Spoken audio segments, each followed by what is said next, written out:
So in the fourth reading, after a long litany of punishing verses, after which time a person might feel that he isn't worth very much, HaKadosh Baruch Hu comes along and he gives us a new mitzvah. This is the mitzvah which is known as Valuations.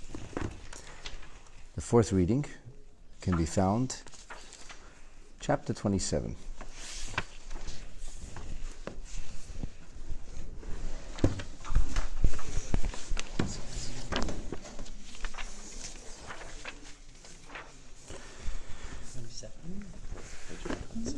All right, so first by means of introduction, this business of valuations, or the value of human life, is not just like a casual discussion about human life, but rather we're talking about donating the value of human life. So we have various possibilities of somebody who might make a commitment, a donation to the Beis HaMikdash. And here we speak, what if somebody donates the value of their life? How do you put a price on that? Could you put a price on that? What is the value of life? Vaydaber Hashem al Moshe Leimer. God speaks to Moshe saying, Daber al bnei Yisrael v'amarta aleim. Speak to the children of Israel and say to them, Ish ki yafli neder be'erkecha. A person, or literally a man, ki yafli neder, when they will articulate a vow, be'erkecha nefashos, with regard to or pledging the endowment or value of lives, la Hashem, to God, which means to the tabernacle sanctuary. So that's the introduction to this mitzvah, and it's interesting to note that it's Daber el Bnei Yisrael. And the Torah Kenim says this is a Jewish mitzvah. It's true that even non-Jews can bring a korban. However, this business of valuation and the values placed on the donation, if somebody makes this commitment, specific to the Jewish people, and that's why it's Daber el Bnei Yisrael. Rashi says, what is the meaning of Daber el Bnei Yisrael, speak to the children of Israel, and the expression that's used is ki yafli? So Rashi says, Yifaresh befiv. This means to articulate, to verbalize out loud. So thinking of this would not, in and of itself, be sufficient to make the mandated commitment. The mandate, the commitment, the obligation is when somebody actually verbalizes it and speaks it out. Be'erkecha nefashos. So be'erkecha nefashos, which we translate as the endowment or value of life, what does this mean? So Rashi explains, we speak here, litein erech nafshei, if a person comes to give the value of his life, and that's, so to speak, the number. Loimar, as if to say, erech davar shenafshei tluya by aloi. This could be also if somebody says the value of something that life itself is contingent upon. What would that mean? If somebody says the value of my finger, life is not contingent on a finger, because God forbid a person could live without a finger. But he says the value of my head, you cannot live without a head. So the value of a head means ultimately the endowment, the value of life itself. The Torah goes on to say now, V'hoyo erkecha hazachar miben esrim shana vad ben shishim shana. So the valuation that's going to be placed here is a little bit unusual. First of all, it falls by gender lines, gender faults. Number two, it's going to refer to age, not to what somebody is actually capable of or not. So whether somebody's in robust health or very bright, very talented, or somebody's in poor and failing health, and somebody's not very talented and not very capable, the Torah doesn't make a difference here. V'haya erkecha hazachar, so the valuation will be for a male, mi ben esrim shana v'ad ben shishim shana, from age 20 to 60. V'haya erkecha, the valuation will be chamishim shekel kesef b'shekel hakodesh. It will be 50 silver pieces in what's called the shekel, the sacred shekel. What makes a shekel or currency sacred? The answer is that it's used for sacred purposes, meaning that there's a system in place for mitzvahs. And the system in place for mitzvahs is kedusha. So this which Moshe Rabbeinu put in place for the concept of mitzvahs is called shekel hakodesh. That's the meaning of the sacred shekel. In other words, there's a fixed monetary amount for the endowment, for the commitment, the devotion of life. Rashi says, V'haya erkecha v'goymer. Rashi in the third verse is going to introduce, this is going to be like an introductory kind of explanation to the whole notion, to what's known as Parshas Harachin, the parsha, or the portion that deals with valuations. So Rashi says, Ein erech zeh loshen damim. That when we speak about value, we're actually not speaking about a valuation in a financial sense, in a transactory or currency sense. But rather, we're talking here about a person who wants to make a commitment to the Beis HaMikdash. Ela bein shu yakar, bein shu zoil. This is going to be whether somebody has great value or somebody has very little value. Now, there are times when we look at the individual and their health and their wherewithal and their ability, and that's how we fix a number. When is this? When we have damages. If somebody caused damages, somebody has personal injury, then you're required to make indemnification. On what level of indemnification? Well, that depends who the person is. We even have the notion of boishas, of paying for shame. Not only paying for workers' comp and for pain, not only paying for the notion that a person suffered and they were unable to function, or maybe even has lost some functionality for the future, which all of this has a price tag attached to it. There's also a price tag attached to the shame one, an embarrassment one suffered. How much? What price tag do you put on embarrassment? Well, it depends who you are. Some people, to protect their dignity, will go to great lengths, will spend enormous amounts of money. Some people don't really care. For a few bucks, they'll do just about anything. So that will be the difference of the concept of boishas. So that's when we look at everything in a very, very clear financial way. And there's an actual system in place for how we place a valuation on a person. Person lost a finger, person lost an eye, person lost the ability to function under certain circumstances. What happens? How do we put the valuation? There it's very, very monetary oriented. This is a little different. Because here, we don't look at the person of whether he actually is valuable or isn't. This is one size fits all. And one size fits all can't reflect the true financial value of the person and what he brings to the table. And he goes kefi shanov. It goes according to the years. Hu erech hakotzav alav beparsha zu. This is the valuation that the Torah applies to this individual in this parsha. So it's clear that we speak here about something which does not really reflect the concept of true value. That's very clear. But at the same time, we'll see that there is a broad reflection of value. Rashi says, Erkecha. Erkecha is k'moi erech, like your value. So why does it say erkecha? If it's like erech, it should say erech. What's erkecha? Rashi says, v'chefel hakofin, the fact that there's two chafs, lo yadaiti me'ezel lashanu. I really don't know, Rashi says. I don't know why it's called erkecha. It seems to me it should say erech, and erech is a valuation. What's erkecha? I don't know, but that's what it is. I suppose what Rashi is telling us here is, don't read into it and expect to find any great meaning. It's a grammar thing, and I don't understand why, but that's what it is. Ve'im nekevahi, verse 4, what if it's a female? V'haya erkecha shleishim shekel. So then the valuation is 30 shekel. Now this is, on the surface, this is the disparity between male and female, the glass ceiling, women getting paid less, where's women's lib, yada, yada, yada. I don't have an answer for your question. I just don't think it's a question. It's a moot issue, because it's not a question of whether somebody's capable or not capable, in good health or in poor health. This is what we call a chok. This is really like a statute that comes from a higher place. This is what Torah says. End of story. Having said that, you'll see there is a rhyme and reason attached to this. And that gets very interesting. Be that as it may, that's the way the Torah expresses itself, and that's the halacha. Ve'imi ben chomesh shanim vad esim shana. Now we go to a lower age. So it's interesting. We start first in the age of 20, and then we go back to the age of 5 years old until 20 years old. How does that work? Why is it that we start off with the age of 20? Seemingly, we would start off at the whatever, youngest age possible, and then go up from there. Here we talk about a mature age. We go down to childhood, and then we go back to senior citizens. How does this work? Why does the Torah follow that order? So, one reason that's given is because the person who is being spoken to is probably mature. A person already has means. So they're speaking to the person who has means. If he wants to give his valuation, he's probably 20 to 60. After having said that, we say, okay, fine. Let's go beneath that. That's what the Shem Olam basically says. Now, the idea of miben esrim shana v'ad ben shishim shana means until a person actually turns 61. Because once you turn 60, on your 60th birthday, so you've passed your 60th year. However, no, sorry, Shem Elam says the other way.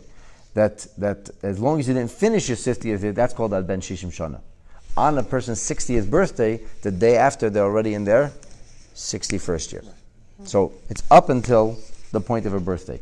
When a person turns a certain age, that means that year of life has been completed, and you move to the next year. If it's from age 5 until 20, so the valuation for the male child is 20 shekel. And for the female child, it's 10 shekel. Once again, we have the disparate nature. Rashi says, we're not speaking about a child who makes a valuation, because a child is not obligated in mitzvahs yet.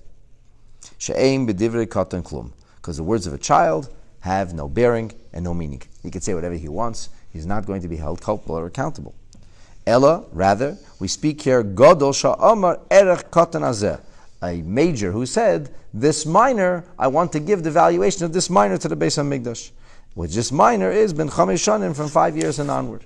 These are the same currency, right? It is the same currency, because it's the first one holy silver sheklim, and then the second is the shekel. It is the same currency. It's the same currency, but presumably once the Torah introduces this currency as shekel HaKodesh, which means the system that was used in the Beis HaMikdash, so then that's the continued currency. Now we're going even younger. And what if it's from the age of a month until 5 years old? So the male baby, little child, is 5 shekels. And for the female child,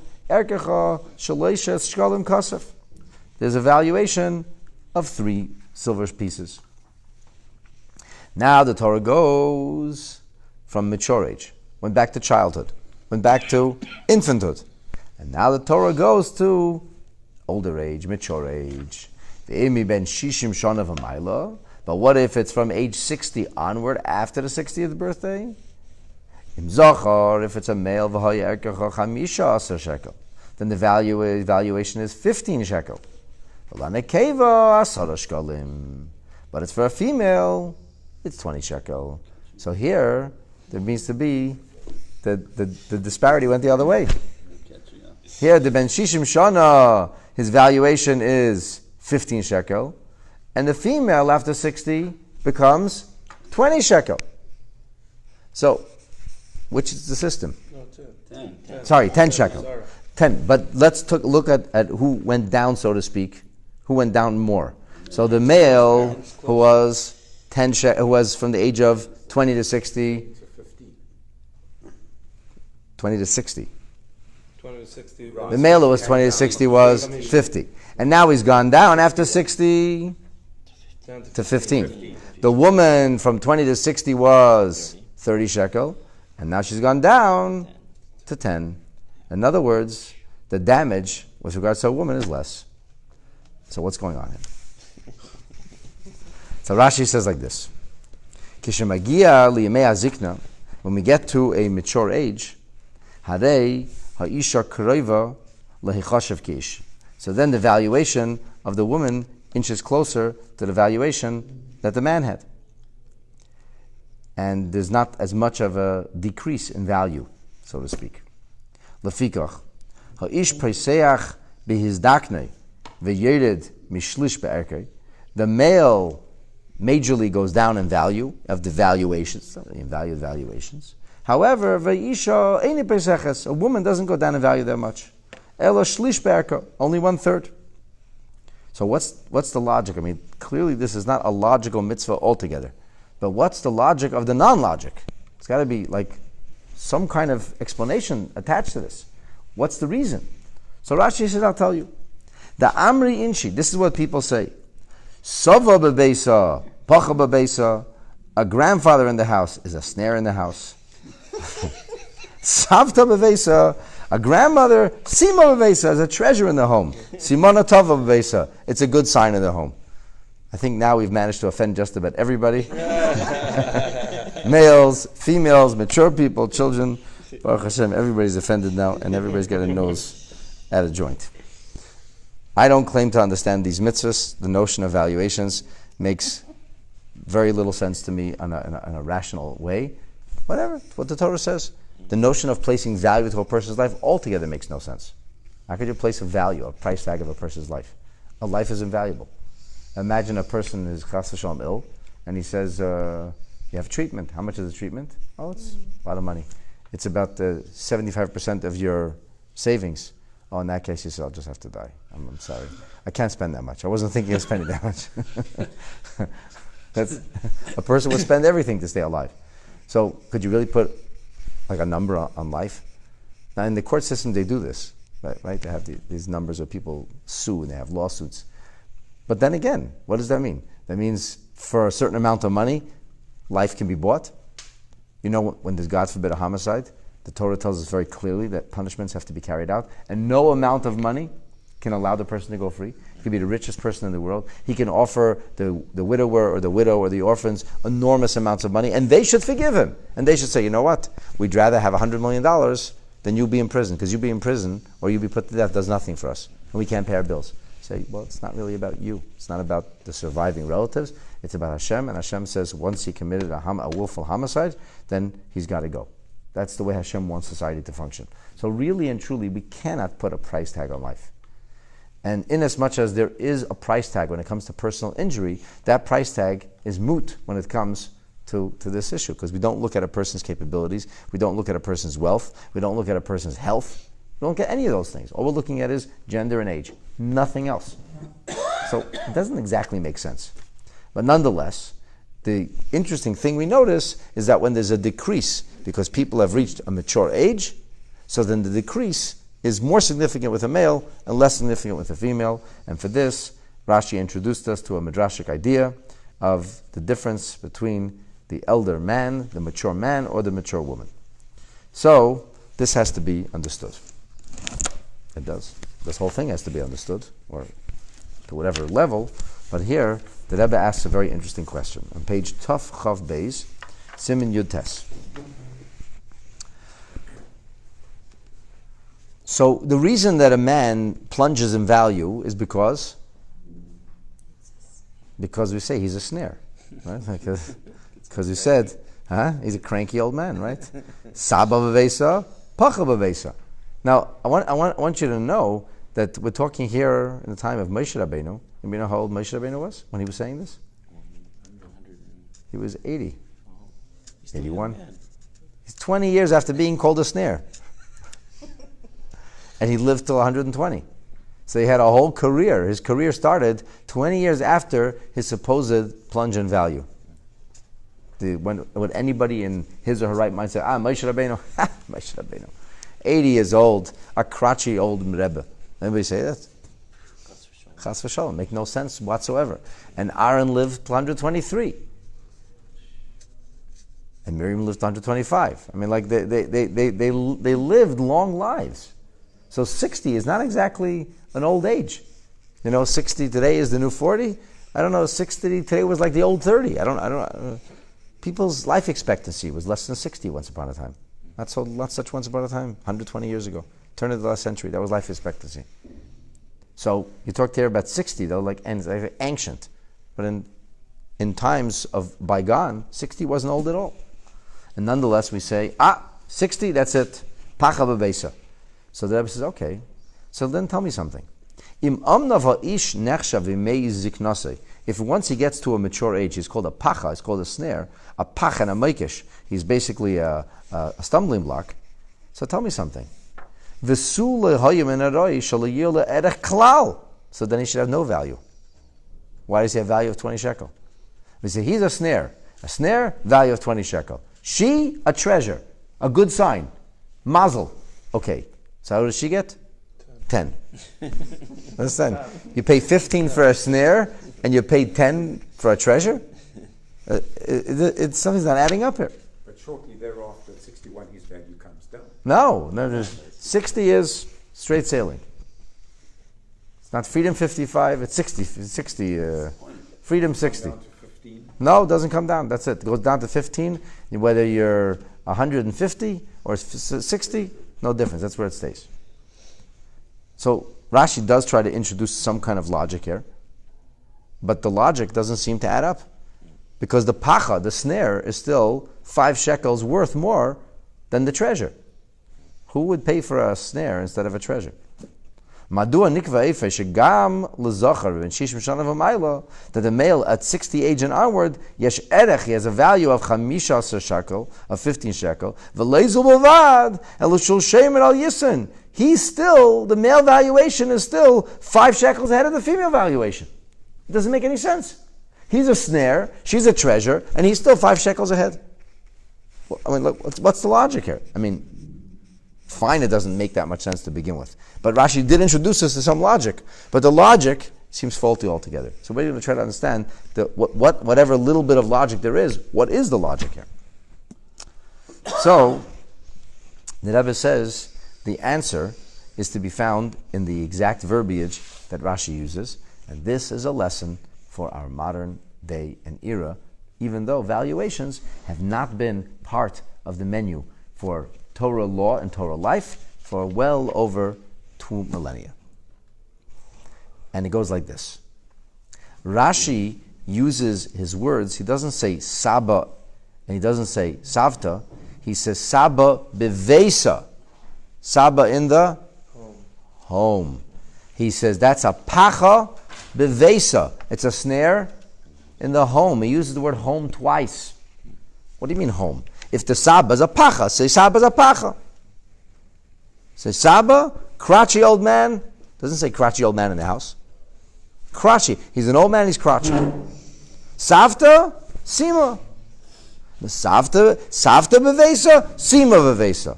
Visimana tova bevesa. Did you notice that the word besa shows up 5 times here in the sentence? Saba bevesa, pacha bevesa. Savta bevesa, Sima bevesa. Visimana tova bevesa. 5 times we talked about besa. 5 times we talked about the home. So the Rebbe says, the pshat is like this. Adam zaken, an elder man, a saba, a grandfather literally, nechshav lepacha. When is he considered a snare? Rak bevesa. When he goes to early retirement, and now he's sitting home. Oy vey, go get yourself a job and a life. What are you doing home? The yachas li'inyanin niol habayis, when it comes to running a household, it don't work anymore. Yeah, he could change diapers when he was young, when he was still a spry 30-year-old father, but now he's 60 years old. His wife is tearing her hair out. Vey izmir, find a job, do something. Go to the golf course, move on.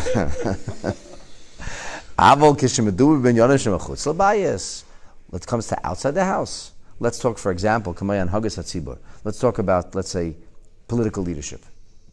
Youth is not considered a virtue necessarily.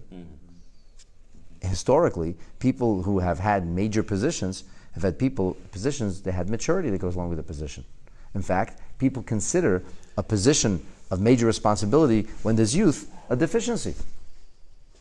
When I first became a rabbi, and as people would meet me, I wasn't even 30 yet, and they said, so young to be a rabbi. I would tell them it's a mum over, it's a passing blemish. Don't worry about it. It's not gonna stick around forever. I also told them I'm flattered that I think being a rabbi is harder than flying in a fighter plane, because the fighter pilots are like 21, 22 years old. I said, you think flying a congregation is more difficult than flying a $30 million plane? This is a compliment, Baruch Hashem. But the bottom line is this. Ultimately, Hanhagas HaTzibur, whether it's Rabbanus, Dayanus, whether it's the rabbinics, or going into the arena of justice, the justice system, to be a judge, not only does age bring virtue and value to the table, not only is it not seen as a deficiency, but age and experience is seen as a virtue. There's a virtue that rabbis or leaders of the congregation have some maturity on their side. People are looking for experience. They want a steady hand on the rudder. And therefore, the Zaidi doesn't lose his value. He even manages to still the plunge. He limits the plunge in value. However, It's only when it comes to Anhagas Abayis, when it comes to the home, that's a bad idea. There we say, Saba bevesa is a pacha. So that's why the plunge in value is greater with regard to the male than the plunge in value is with regard to the female. But ultimately, the emphasis is bevesa and the concept of running a household. And that's the logical lesson we can draw from this supra-rational system of mitzvah. In case you didn't figure it out, the Rebbe was not a fan of retirement. And he believed that people have to be busy. You could slow down a little. You don't have to have maybe the same level of responsibility, but that a person shouldn't do anything. A person, you're now mature, so sit by the window and watch the snowflakes. Really? A person has to be productive. A person has to be doing something. And sitting bevesa is not necessarily a great idea. In fact, it turns into a snare. It turns into a pach. Supposedly, and I don't know if this is true, supposedly they say that early retirement is actually a killer. It is. That's right. It's actually a killer. So let's be productive. Let's do good things. And even mitzvahs we don't understand well, we can still learn an important lesson from it.